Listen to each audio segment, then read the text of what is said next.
And मैं video शुरू करने से पहले ही बता दूं कि वो दिन दूर नहीं जब जो है येस बैंक वापस एक मल्टीबैगर के रूप में देखने को मिलेगा। और ये सिर्फ हवा में बातें नहीं कर रहा, क्योंकि सभी लोग जानते हैं इसकी तेज़ी के बाद जब ये गिरावट हुई है तो स्टॉक जो है काफ़ी ज़्यादा रिस्क में आ गया है। लेकिन आपने देखा होगा कि लास्ट 2 ईयर से जो येस बैंक की परफॉर्मेंस है ये डे बाय डे जो है काफ़ी पॉजिटिव होती हुई देखने को मिल रही है। और इसी से जुड़े हुए आपको 4 बड़े पॉजिटिव अपडेट्स देखने को मिल रहे हैं, जिसके चलते इसके टारगेट्स की हम बात करें तो यहाँ से 10 गुना से लेकर जो है 20 गुना तक के जो है आप अंदाज़ा लगा सकते हैं।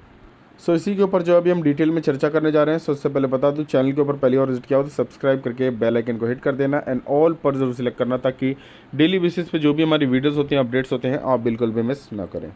फिलहाल अगर हम येस बैंक की बात करें तो येस बैंक की परफॉर्मेंस जो है आपको एक रेंज में ट्रेड करते हुए देखने को मिल रही होगी। पॉजिटिविटी के साथ ऊपर ओपन होता है, फिर डाउन आता है, फिर उतार चढ़ाव जो है आपको इसके अंदर देखने को मिलते हैं। बट दूसरी ओर अगर आप देखो, बाज़ार का माहौल जो है बहुत ज़्यादा पॉजिटिव हो चुका है। मतलब सेंसेक्स की बात करें तो 421 पॉइंट ऊपर है, निफ्टी की बात करें तो 90 पॉइंट ऊपर है। और ओवरऑल अगर आप देखोगे तो बाज़ार की जो हालत है पिछले 4-5 दिनों से जो है पॉजिटिव ही देखने को मिल रही है लगातार। ठीक है, उसके बावजूद लास्ट ट्रेडिंग सेशन के अंदर जो येस बैंक की परफॉर्मेंस से कुछ खास देखने को नहीं मिली। प्रीवियस क्लोज के आसपास ही जो है स्टॉक ट्रेड करता रहा है। अब ऐसा नहीं कि स्टॉक अचानक ऊपर नहीं जा सकता या नीचे नहीं आ सकता, इसके पीछे देखो कोई सॉलिड रीज़न होना चाहिए। लेकिन अभी क्या है, इसके रिलेटेड आपको काफ़ी बड़े और पॉजिटिव न्यूज़ भी देखने को मिल रहे हैं। फिलहाल कंपनी की ग्रोथ के बाद अगर आप देखोगे तो 2 जून को एक बहुत बड़ा अपडेट देखने को मिला था। एंड इस अपडेट के अंदर येस बैंक ने एक नोटिस जारी किया था, जिसके अंदर अगर आप देखोगे तो सीआरसी, ठीक है देख सकते हो, सीआरसी एंड कमेटी की तरफ से जो एक मीटिंग देखने को मिली। और इसके आउटकम की बात करें तो आपको एजीएम का जो है आपको कुछ दिन बाद देखने को मिलेगा। लेकिन फिलहाल जो इसके अंदर पॉइंट्स रखे गए हैं तो क्या है, एक अमाउंट देखने को मिल रहा है आपको $1 बिलियन। ठीक है, अब ये $1 बिलियन की हम बात करें तो काफ़ी बड़ा अमाउंट हो जाता है, जो कि कंडीशन करेगा इसके मीडियम नोट प्रोग्राम को और इसकी जो ग्रोथ है इसको ऊपर ले जाने के लिए। मतलब अभी आपने जानते हो कि एआरसी से रिलेटेड जो इसका रिकन्स्ट्रक्शन प्लान है, इसके लिए जो है जेसी फ्लावर को जो है चुना गया। अब इसके बाद अगर आप देखोगे तो 51,000 करोड़ के ऊपर जो कंपनी के बेड लॉन्स हैं, एनपीएस हैं, ये जो है ख़त्म करने की बात की जा रही है। और इसी के अकॉर्डिंग कहाँ से पैसा आएगा और किस तरीके से बिज़नेस को ग्रोथ करना है, ये सब जो है आपको डिटेल्स इस इन्वेस्टमेंट से देखने को मिलेगी। सो आपको वेट करना है 6 तारीख का।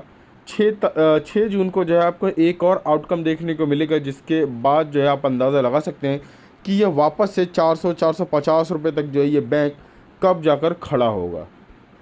एंड फिलहाल इसके ग्रोथ की बात करें तो आप इसके ईपीएस को, अर्निंग्स को देखकर समझ ही सकते हो कि मतलब क्वार्टर अर्निंग्स की हम बात करें तो 2000 क्वार्टर 1 2022, ठीक है, जो कि अभी आया नहीं, ये 2021 के यहाँ पर ग्लिच की वजह से देखने को मिल रहा है।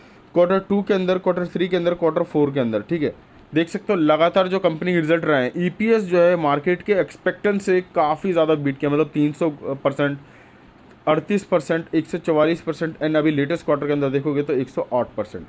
मतलब कि ये एक प्राइवेट सेक्टर का बैंक जो कि लगातार ग्रोथ कर रहा है, 33,000 करोड़ के मार्केट कैप तक आ चुका है। इसके अंदर अगर आप देखोगे तो काफ़ी सारी चीज़ें देखने को मिलेगी और क्वार्टरली रिजल्ट जिस हिसाब से पॉजिटिव होते देखने को मिल रहे हैं, इसके चलते जो इसका स्टॉक पी डाउन आ रहा है, जो कि एक बहुत बड़ा पॉजिटिव पॉइंट निकल कर आ जाता है इन्वेस्टमेंट के लिए। फिलहाल अगर आप रिजल्ट वाइज ही अगर आप देखोगे तो कंपनी के जो रेवेन्यू है ये काफ़ी अच्छे खासे लेवल से वापस से बढ़ते हुए देखने को मिल रहे हैं क्वार्टर टू क्वार्टर। एंड सबसे बड़ी बात, कंपनी का प्रॉफिट जो है काफ़ी अच्छा खासा बढ़ रहा है। जब कंपनी ने एक बहुत बड़ा नुकसान किया, जब इसके साथ जो है डीएचएफएल का केस हुआ और एक बहुत बड़ा फ्रॉड हुआ, एक बार में जो इसके ऊपर 18,560 करोड़ के एनपीएस बने। फिर कंपनी ने रिकवरी दिखाई नेक्स्ट में, फिर अगेन जो है रिकवरी आई, फिर जो है आपको 129 करोड़ के प्रॉफिट, 151 करोड़ के प्रॉफिट। फिर अचानक अगर आप देखोगे तो कोविड का सीज़न आ गया। एक अच्छी खासी कंपनी ग्रोथ कर रही थी, लेकिन कोविड का सीज़न आया जिसकी वजह से बैंकिंग की हालत जो है काफ़ी ख़राब हुई।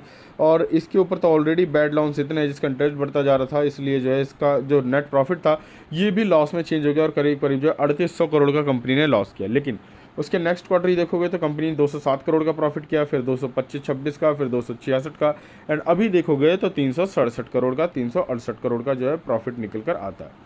ठीक है, सो ओवरऑल देखें तो कंपनी की परफॉर्मेंस जो है क्वार्टर टू क्वार्टर काफ़ी सुधरती हुई दिखाई दे रही है। ईपीएस, ग्रोथ मार्जिन और जो इसका प्रॉफिट है लगातार बढ़ रहा है। और इसके अगर हम नंबर्स की हम बात करें तो देख सकते हो 19,024 का जो रेवेन्यू है अभी भी देखने को मिला है करोड़ का, और बहुत जल्द, मतलब आप मानकर चलें फाइनेंशियल ईयर 2022 से लेकर जो 23 का रिजल्ट होने वाला है, कम से कम भी जो है कंपनी आराम से जो है 26,000 करोड़ रुपए का जो है रेवेन्यू बना लेगी।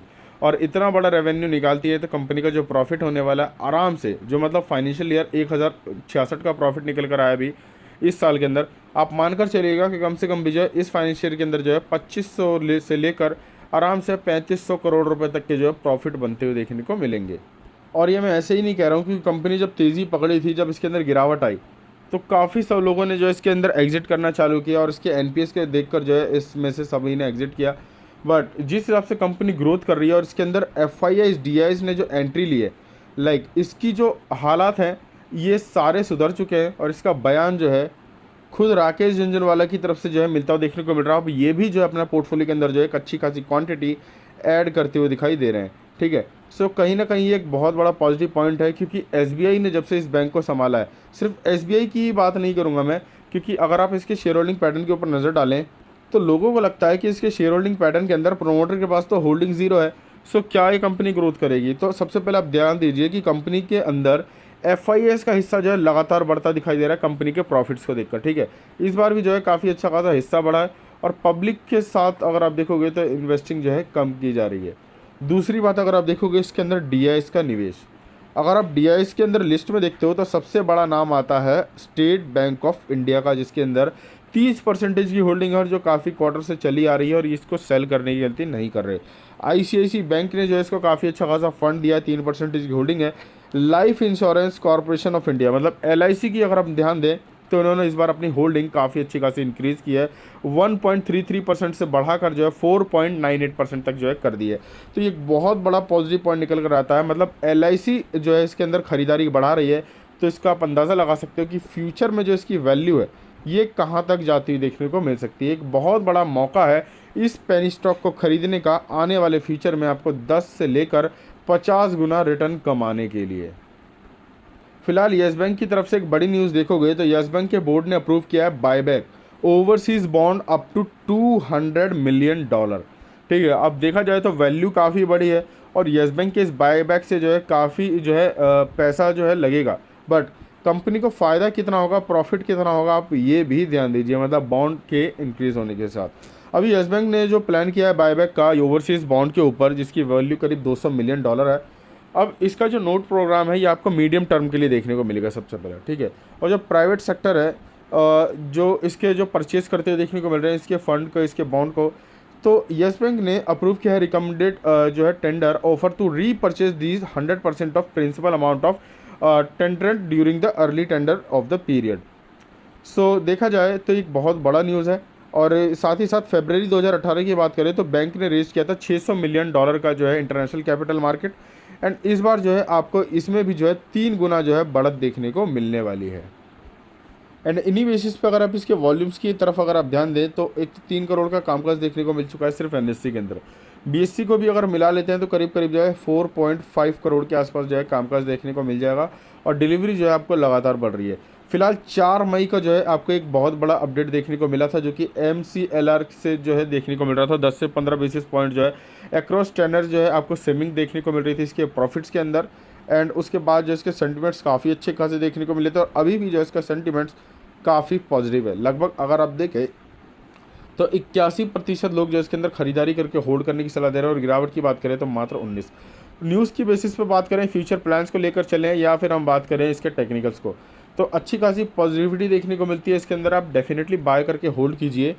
फिलहाल अगर आप टेक्निकली समझते हैं येस बैंक को तो ₹13.30 का ये शेयर आपको जो है एक रेंज में ट्रेड होता हुआ देखने को मिलेगा, और सबसे बड़ी बात अपना सपोर्ट ये नहीं तोड़ रहा है। ठीक है, यहाँ पर एक डबल बॉटम फॉर्मेशन जो है बनते बनते रह गया, मतलब यहाँ से स्टॉक ऊपर है तो डेफिनेटली सेफ हैं आप। अगर आप रिस्क ले सकते हैं तो ₹10.50 का स्टॉप लॉस लगा के इसको छोड़ दीजिए, 2 से 5 साल छोड़ दीजिए, आपको नुकसान तो बिल्कुल भी नहीं देगा ये। बाकी RSI लेवल की हम बात करें तो अभी भी जो है 50 के आसपास है, न्यूट्रल है, तो डेफिनेटली आप मानकर चलिएगा कि एक अच्छी खासी पॉजिटिविटी के संकेत जो है आपको फ्यूचर में इसके अंदर देखने को मिल ही रहे हैं। अगर आप इसको लॉन्ग टर्म बेसिस पर होल्ड कर लेते हैं तो डेफिनेटली जैसे कि SBI की चीफ की तरफ से बयान आया कि मात्र 2 साल में जो है स्टॉक को जो है ₹450 तक जो है आपको पहुंचाते हुए देखने को मिलेंगे। बैंक पहले की तरह स्टेबल हो जाएगा, और इसकी बाइंग और जो इन्वेस्टिंग है ये बढ़ती हुई देखने को मिल जाएगी। सो डेफिनेटली मैं आपको सलाह दूंगा लॉन्ग टर्म के लिए नज़रिया बनाने के लिए। बाकी कोई डाउट्स और क्वेश्चन है तो कमेंट कीजिए, मैं जैसे रिप्लाई देने की कोशिश करूँगा। वीडियो अच्छी